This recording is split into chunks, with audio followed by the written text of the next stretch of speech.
Hello everyone, this is Yogendra Singh. Welcome to my YouTube channel. तो कैसे हैं आप लोग? फटाफट से आ जाइए और इस क्लास को ज्वाइन कर लीजिए, क्योंकि आज क्या करेंगे, आज हम आपकी भूगोल का, ज्योग्राफी का एक बहुत ही प्यारा सा चैप्टर है वन्य एवं वन्य जीव संसाधन, इसको शुरू करेंगे।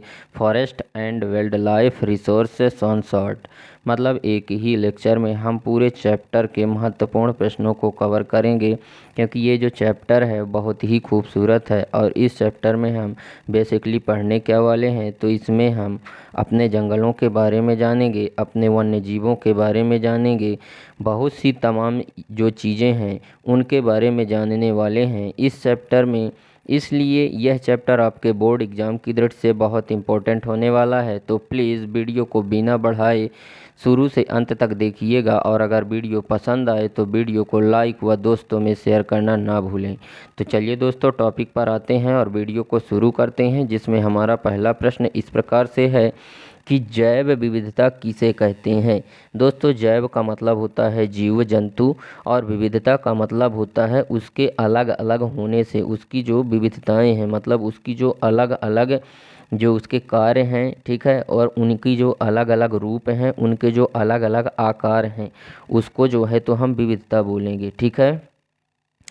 तो जैव विविधता हम किसको बोलेंगे दोस्तों? तो पृथ्वी पर जो है तो विभिन्न प्रकार के जो है तो क्या पाए जाते हैं, जीव पाए जाते हैं, ठीक है, और उसी को जैव विविधता कहते हैं, क्योंकि विभिन्न प्रकार के हैं, उनका अलग अलग आकार है, ठीक है, उनका अलग आकार है, उनका अलग जो है तो रूप है,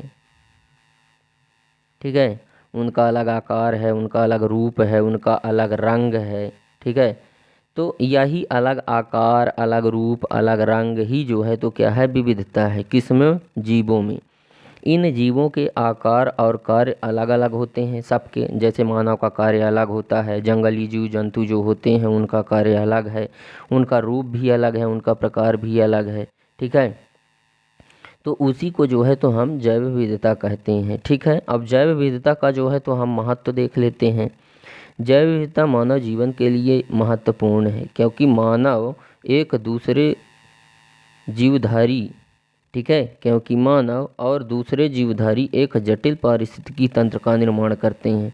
अब पारिस्थितिकी तंत्र का मतलब क्या होता है दोस्तों? तो पारिस्थितिकी तंत्र का मतलब होता है कि जो विभिन्न प्रकार के जीव जंतु होते हैं वो जो है तो आपस में किस प्रकार से जो है तो पारस्परिक क्रिया करते हैं, और किस प्रकार से जो है तो अपना जीवन जीते हैं, किस प्रकार से एक दूसरे पर जो है तो वो निर्भर रहते हैं और अपने जीवन यापन को आगे बढ़ाते हैं, वही है पारिस्थितिकी तंत्र, ठीक है।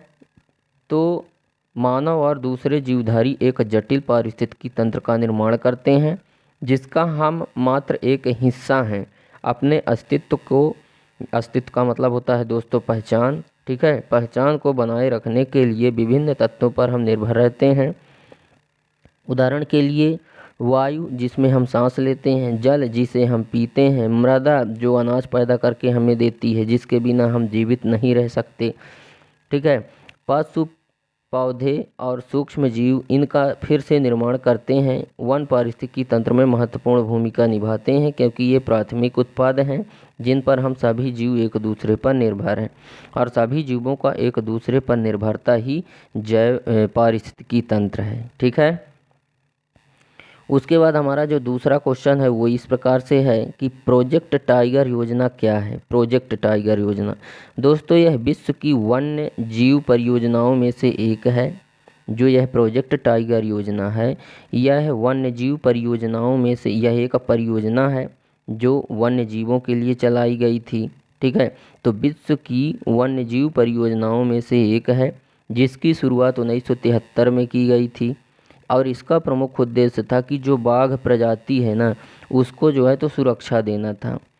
वह एक संकटग्रस्त जाति है जो विलुप्त होने की कगार पर है, तो उसको बचाने का एक प्रयास था, तथा उसके अलावा और भी बहुत बड़े आकार के जो जैव जातियां हैं उनको भी बचाने का जो है तो प्रयास था, ठीक है। अब इसके बाद हमारा जो नेक्स्ट क्वेश्चन है उसको हम देख लेते हैं, अभ्यारण्य क्या है, ठीक है। अभ्यारण्य राष्ट्रीय उद्यानों के समान होते हैं। जो राष्ट्रीय उद्यान होते हैं, राष्ट्रीय उद्यान वे कहलाते हैं दोस्तों जहाँ पे जो है तो जीवों की सुरक्षा व्यवस्था होती है, उनकी आवासों को लेकर, उनके जो है तो जीवन को लेकर जो सुरक्षा व्यवस्थाएं जहाँ पे दी जाती हैं उसी को उद्यान बोलते हैं। ठीक है, तो राष्ट्रीय उद्यानों के ही समान होते हैं अभयारण्य। यह वन्य प्राणियों को जो है तो सुरक्षा और प्रजातियों को सुरक्षित करने के लिए प्राकृतिक स्थल होते हैं जहाँ उन्हें सुरक्षित रखा जाता है। यहाँ जो है तो बिना अनुमति के कोई भी व्यक्ति जो है तो शिकार नहीं कर सकता है, क्योंकि उनकी सुरक्षा व्यवस्था होती है प्राणियों की। तो ऐसी स्थिति में कोई वहाँ पे शिकार नहीं कर सकता, इसीलिए तो राष्ट्रीय उद्यान व अभयारण्य होते हैं। ठीक है, कि जीवों को जो है तो सुरक्षित रखा जाए, उनका जो है तो कोई अवैध तरीके से शिकार ना करे। ठीक है, नेक्स्ट हमारा जो क्वेश्चन नंबर 4 है वो इस प्रकार से है कि केंद्रीय वन आयोग क्या है। दोस्तों, इस आयोग की स्थापना केंद्र सरकार ने 1965 ईस्वी में की थी और इसका जो कार्य था इस योजना का, वह आंकड़ों को एकत्रित करना था, सूचनाओं को एकत्रित करना था, आंकड़ों को और सूचनाओं को एकत्रित करना था तथा तकनीकी सूचनाओं को प्रसारित करना था। इसके अलावा बाजारों का अध्ययन करना एवं वन विकास में लगी संस्थाओं के कार्यों को समन्वित करना था। वही है केंद्रीय वन आयोग। ठीक है, जिसकी स्थापना 1965 में केंद्र सरकार ने की थी। उसके बाद हमारा जो नेक्स्ट क्वेश्चन है दोस्तों, क्वेश्चन नंबर 5, वह है आरक्षित वन भारत के किन राज्यों में पाए जाते हैं।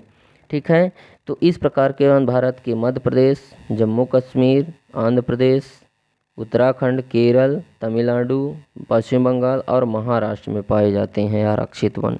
ठीक है, उसके बाद हमारा जो क्वेश्चन नंबर 6 है वो इस प्रकार से है कि भारतीय वन्य जीव संरक्षण अधिनियम 1972 के प्रमुख प्रावधानों पर प्रकाश डालिए।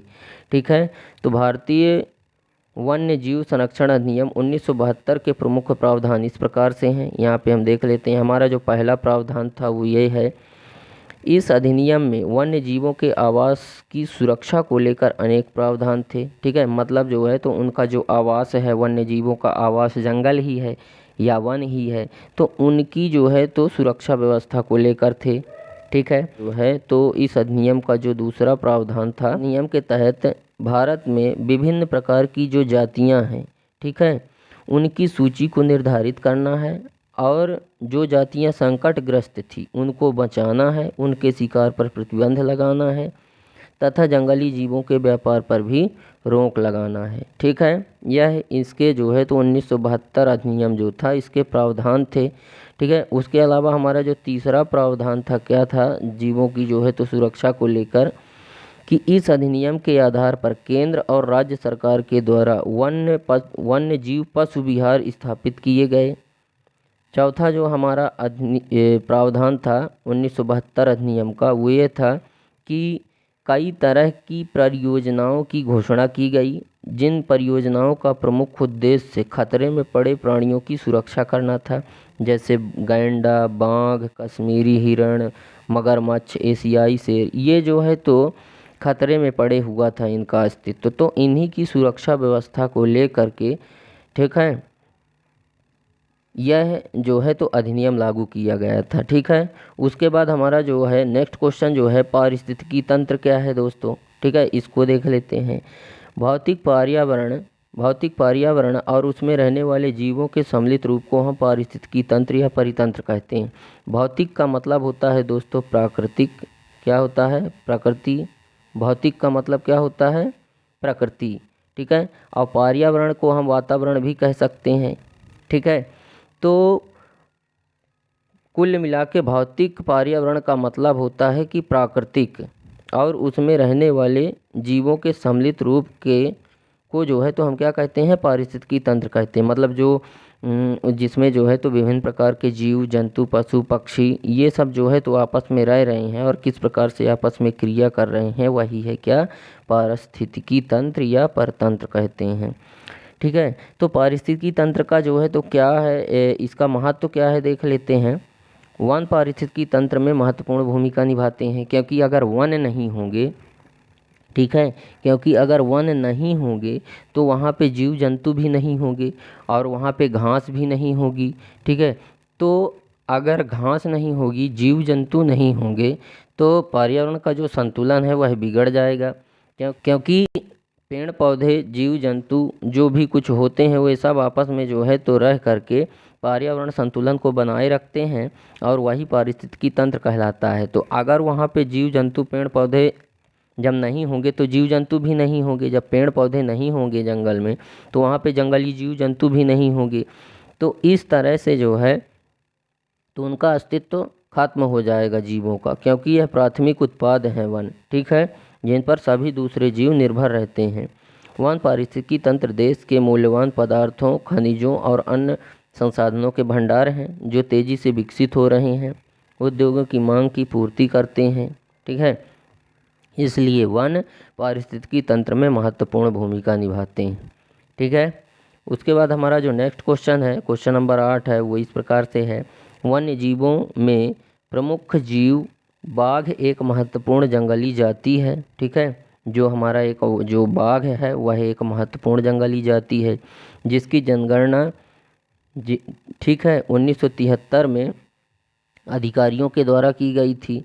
जिसकी गणना जो है तो 1973 में अधिकारियों के द्वारा की गई थी, जिसमें अधिकारी यह पाए कि जो जनसंख्या है इसकी बाघ की वह 55,000 से घट करके 1872 रह गई है। और इसकी संख्या घटने का प्रमुख कारण यह रहा है कि उनको भोजन के लिए जो अन्य प्रकार की जो है तो जो उपजातियां थी ना, वो उपजातियों की संख्या कम हो चुकी थी, उपजातियों की संख्या कम हो गई थी, जिसके कारण जो है तो इनकी भी संख्या कमने लगी थी, क्योंकि इनको भोजन के लिए वो उपजातियां मिल ही नहीं रही थी, ठीक है।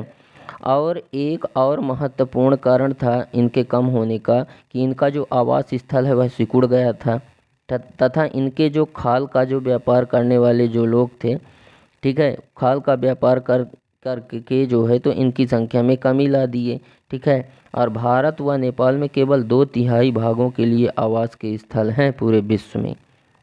इस परियोजना का उद्देश्य केवल बाघों को संरक्षण देना नहीं था, बल्कि बड़े आकार के जो भी और कुछ जाति हैं उनको भी बचाना था।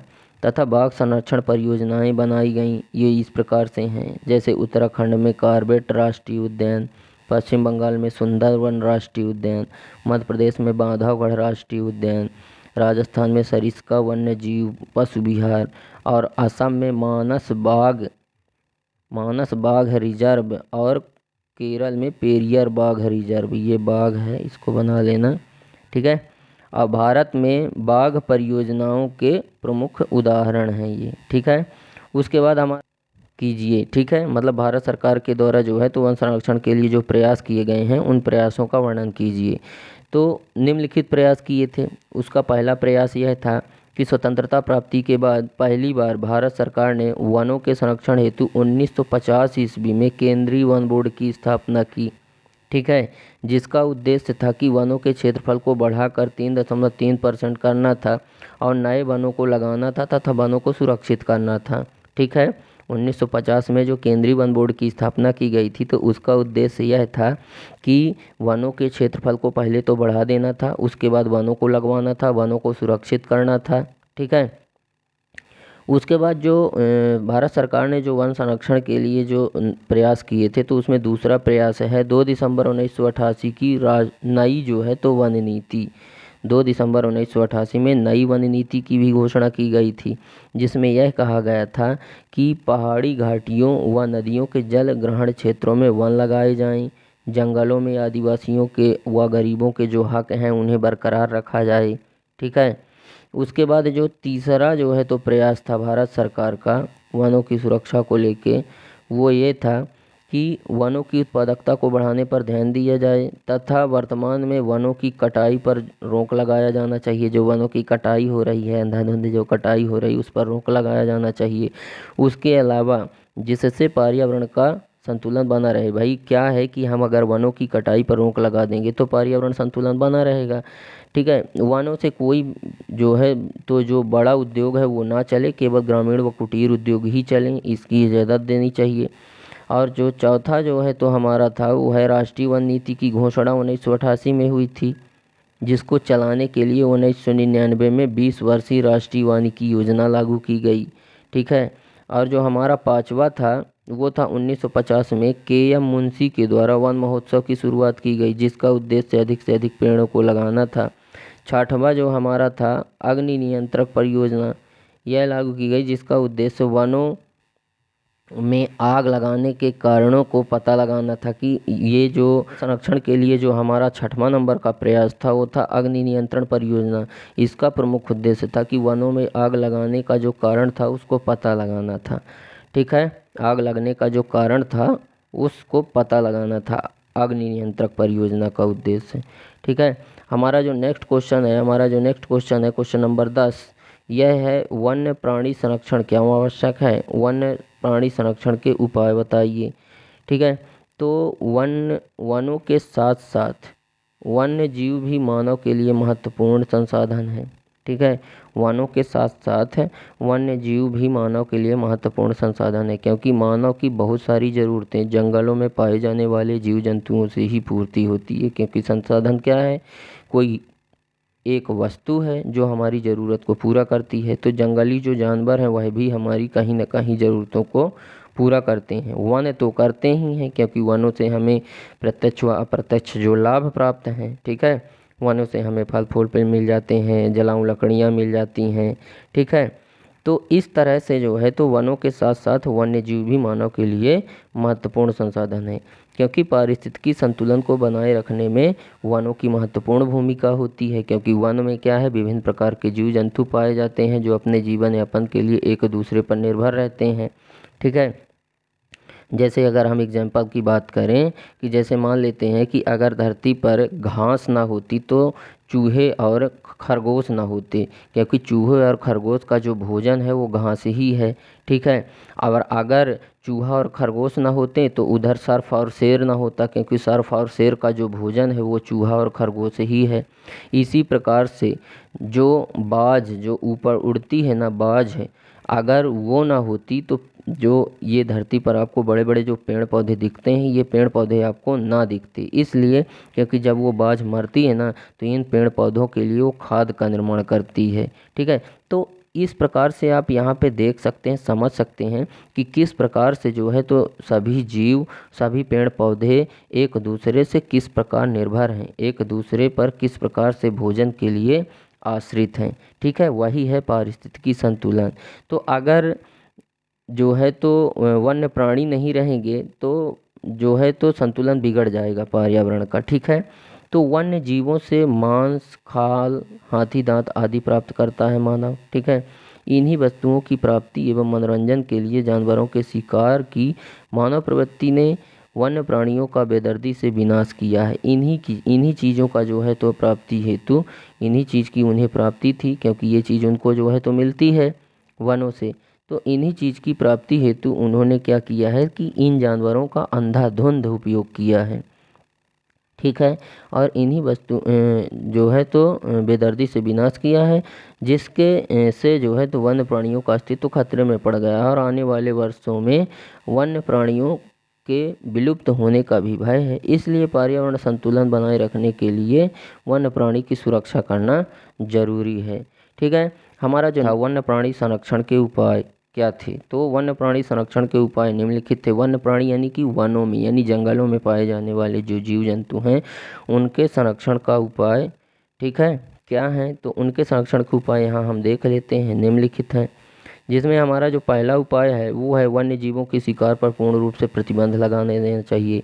ठीक है, क्योंकि क्या है कि जो खाल, ऊन, मांस की प्राप्ति हेतु लोग जो वहाँ पे जा करके और उनका शिकार करते हैं, ठीक है, तो उन पर जो है तो प्रतिबंध लगा देना चाहिए। दूसरा जो उपाय है वन्य प्राणी संरक्षण का वो है जैव मंडल रिजर्व की स्थापना करना चाहिए। ठीक है, वन्य क्षेत्रों में। तीसरा जो है तो लुप्त हो रहे जो जानवर हैं, जो जीव हैं, उनके लिए राष्ट्रीय पार्क व अभ्यारण्य की व्यवस्था करनी चाहिए ताकि उनकी सुरक्षा व्यवस्था हो सके। ठीक है, और चौथा जो है तो वन्य जीवों के प्रति लोगों को जागरूक करना चाहिए, उनको उस बारे में शिक्षित करना चाहिए ताकि जो है तो उनके महत्व को वो समझें और उनका जो है तो शिकार ना करें। ठीक है, उसके बाद जो है तो वन्य प्राणी संरक्षण का नेक्स्ट जो हमारा उपाय है 5वां नंबर, उस तो इसके अलावा जो वन्य जीव प्रबंध की जो योजनाएं हैं उन्हें ईमानदारी से लागू करना चाहिए। तो इस प्रकार से दोस्तों उम्मीद करते हैं कि आपको हमारा यह वीडियो पसंद आ गया होगा। वीडियो अगर पसंद आया है तो वीडियो को लाइक और दोस्तों में शेयर ज़रूर करना, तथा अगर अभी तक आप लोगों ने हमारे चैनल को सब्सक्राइब नहीं किया है तो प्लीज़ सब्सक्राइब कर दें और बेल आइकन भी प्रेस कर दें, ताकि हमारी नई नई वीडियो की नोटिफिकेशन अब तक सबसे पहले मिले। तो दोस्तों आज के लिए बस इतना ही, मिलते हैं आप सभी से नेक्स्ट वीडियो में। जब तक के लिए जय हिंद।